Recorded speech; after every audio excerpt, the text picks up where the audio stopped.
Greetings, everybody. Greetings.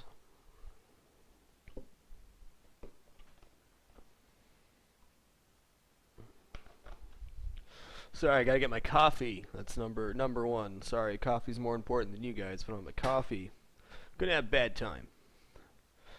Well, I hope everyone's having a great day. We're gonna be doing chicken, rice, and veloute today. And you may be saying, well, what is veloute, Frag? I don't know what that word is.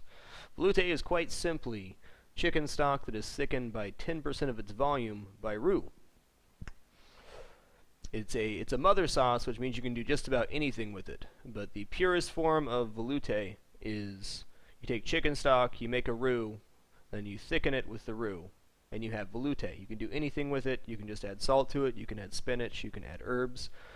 It's a base for soups, stocks, sauces. Well, it's made out of stock. So that's what we're going to do. We're going to do chicken, rice, and veloute, which is a very simple meal, something that I enjoy to eat. And we'll transition that sauce into something else on a later date. But it's going to be tasty. I'm excited. R as in R-O-U-X. Roux is butter and flour in equal parts by weight, not by volume. So we're going to be using 1 stick of butter today. Roux is the purest form of thickening agent. It's used all the time in kitchens. You enjoying that nice creamy clam chowder? Thickened with roux. You enjoying a nice creamy mushroom soup? It's thickened with roux. Everything's thickened with roux. The great thing about roux is if you just add straight fat to something, the fat separates. It helps it become cohesive.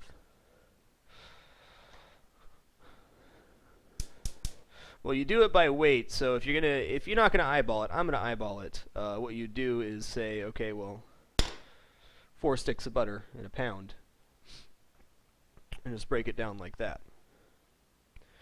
You basically just eyeball it roux. I'll show you what you're looking for in the actual roux itself. It's not terribly hard to achieve a balanced roux. If you don't have a scale, you just gotta eyeball it and know how thick you want it. If you don't put enough flour in, it's just gonna be a little bit runny. It's not the end of the world. If you put too much flour, it's more of a problem, but it's pretty hard to do that. There's also many different levels of roux depending on what you're cooking. For this purpose, we'll be using a blonde roux, which means we're just going to basically cook the flour into the butter. For a lot of other purposes, like if you're making a gumbo or something like that, you may even do like a black roux, which may take up to 5 hours to cook down.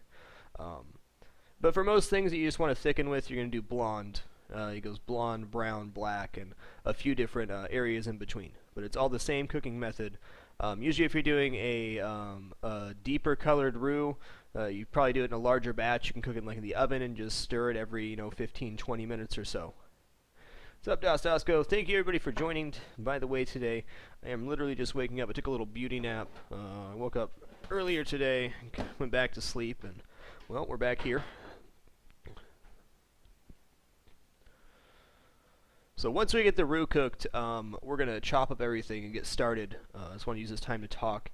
The trick with roux is if you want to add it as a thickening agent, the saying goes, hot liquid, cold roux, cold liquid, hot roux. It doesn't mean that it has to be like refrigerated or frozen, but if you're going to be adding roux into a hot liquid, you want to make that first and put it on the counter so it gets down to about room temperature or just above. That way it'll keep it from clumping up or anything silly like that. So if you're going to make a soup or anything with a roux, usually the first thing I do is make the roux. That way it's out of the way and cooling down and you don't have to worry about it later. Can you add a hot roux to something? Absolutely you can. It's just usually not a good idea because you can get clumping or it will not thicken fully. Yeah, I guess it is day 501. I'll fix that right now. Thanks. Oh, come on. Day 501. No idea what I'm going to play after this, but we'll figure it out soon. Alright. R-O-U-X, roux. So we'll probably make a bit more than we need, but if you have extra roux left over, you can always throw it in the fridge and do something with it later. Alright, let's get our grains out. We can get our rice started. See, I don't think that's the one I want. Pull out the old grain bin. There we go, jasmine rice for today. Need to adjust this camera too.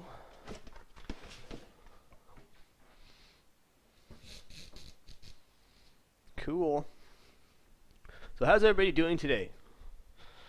Has anybody cooked for themselves in the past week from something they learned here and enjoyed it? Yes, the butter is for the roux. The butter is for the roux. It's quite simply just butter and flour. We're going to cook it down till it's cohesive and the flour is cooked into the butter, and then we'll use that as a cooking agent.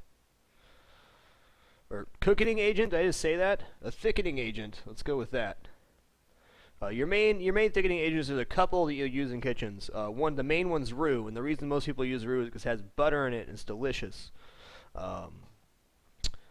Dim cooking, indeed. The other one is cornstarch. If you've tasted a lot of food with thickening stuff in it, you know exactly what cornstarch tastes like. Not saying it's a bad thing, but it definitely has a flavor. And the third one is stuff called arrowroot, which is extremely expensive. It's probably the purest thickening out there without using butter.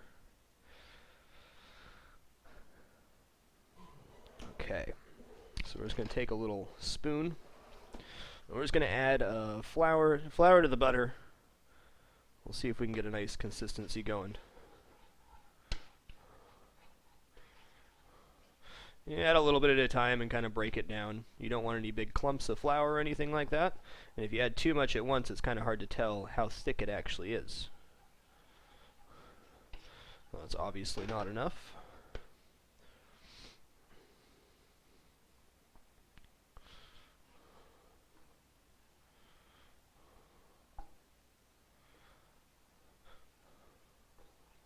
The only thing that'll make it thicker when it cooks down, yeah, some of the moisture will cook out, but you just want to make sure there's no clumps of flour, and then you want to make sure you break up all the clumps. They will also naturally break up as you cook it. Now you see it's turning into more like putty than anything. But what you're looking for is that it just starts coming off the side of the pan. So, like you can see, it's still pretty liquidy. We don't want that. Almost there.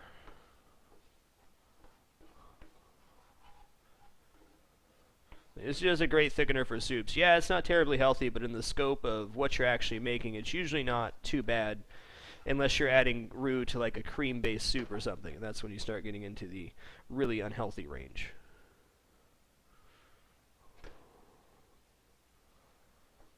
Alright.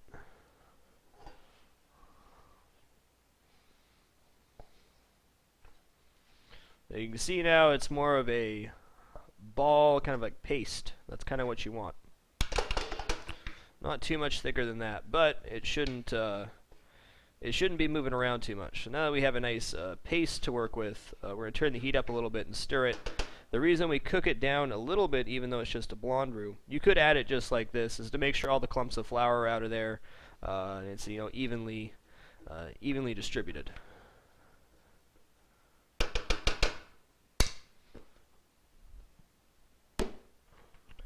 You can do this with any amount of butter and flour that you want to. Yeah, you're mixing it with a lot of stock, and this is just your base. But you see, it's kind of like a I don't even know what to call that. It's like a little. It's weird, is what it is.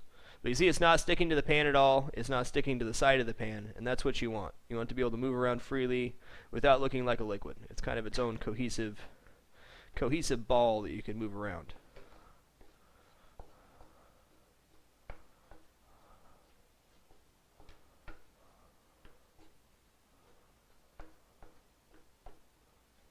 Now, if you're cooking a large batch of roux, what you do is when you flip it around in the pan, you want it not to stick to the sides. We're already to that point, but just going to cook it down for a little bit longer. If you cook it too long, it's going to brown up.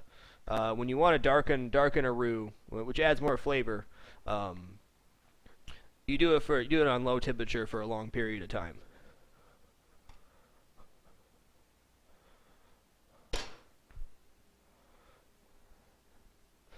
Doing today, Mr. Peeve. Yes, that Nickelodeon gack, that's exactly what I was looking for, Peeve. That was exactly the description I was looking for, is you want gack. That's exactly it. God, I used to love that stuff when I was a kid. So disgusting.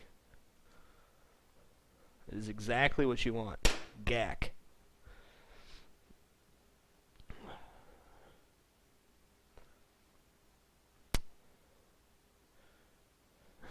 How do you flip? Okay, well, I'll probably go over this technique again. I did it in one other cooking segment. Basically, what you're doing when you flip is you're tilting your pan. You tilt the pan down a little bit, you push forward, and then bring it back to level. It's not actually pushing forward as much as it is flipping it up like this. So, of course, now it's not going to do it because it's not hot enough. But our roux is cooked down enough. I can definitely tell there's no clumps in there at all. All right. Put that on the counter, and now we're going to get some rice started. And once we get the rice started, we'll cut up everything else, and then we'll just kind of wait for everything to get done. Yep. It's a good thing to practice flipping in a pan with would be like a half piece of toast or an English muffin or something like that that's not going to cause a mess if you mess it up. Those are some of the best things to practice with. All right. I believe this is 1.5, but let's make sure.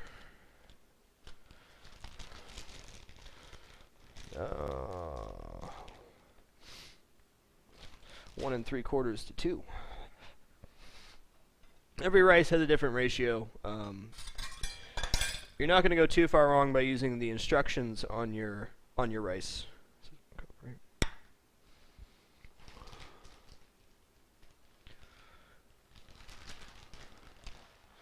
All right.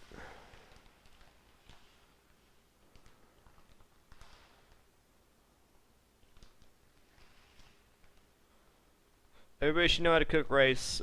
Don't be scared to cook rice. You're really not going to mess it up. It's not too bad. For this purpose, I want a little bit stickier rice, so I'm not going to rinse it off like I normally would. Not rinsing off the rice will usually give it a little more, a little stick together a little bit better. Okay. All right. When you measure anything what's precise, like rice or anything for baking, always make sure put your measuring device down and actually get down level with it. That's the only way you're gonna know if it's the correct amount. You can try to do this, but you're not always gonna get it, and the liquid's moving around. Some things need to be precise, and rice is one of those things. All right.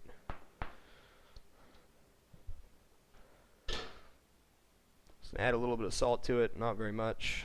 It's really just more for flavor than anything. Alright, rice, all you have to do is bring it to a boil, bring it down to super low temperature, and then let it sit. Yes, a rice cooker is also a great investment. Even if you're not scared of rice, it does make the job terribly easy. Definitely a good investment.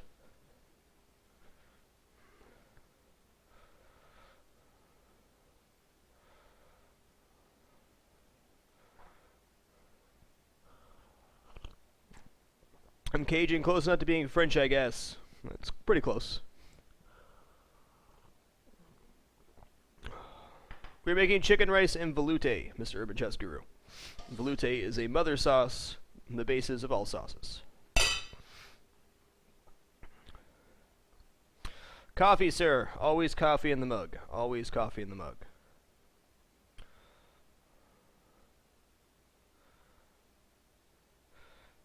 That is correct. Salt raises the temperature of boiling water.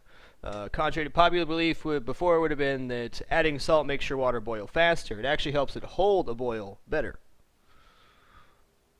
If you want to add spice to your rice, the best time to add it, as long as it's not like fresh herbs or something, is going to be at the very beginning. So we're going to use a super low temperature for the second portion of when the rice is actually cooked. Yeah, that's correct. That's correct, Dooney. So, if you're keeping something in an ice bath to keep it cold, you can put salt on the ice and it'll help it not melt as fast.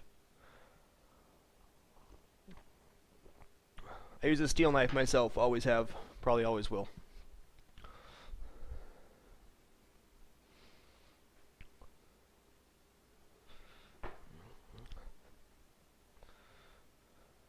Yep, there you you go. Salt's some pretty magical stuff. Pretty magical stuff indeed.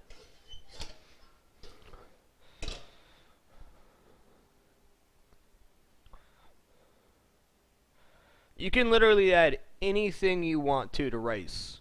The only thing you have to be careful with is adding stuff that's sticky into the stuff that's cooking. Like if you add like a green curry paste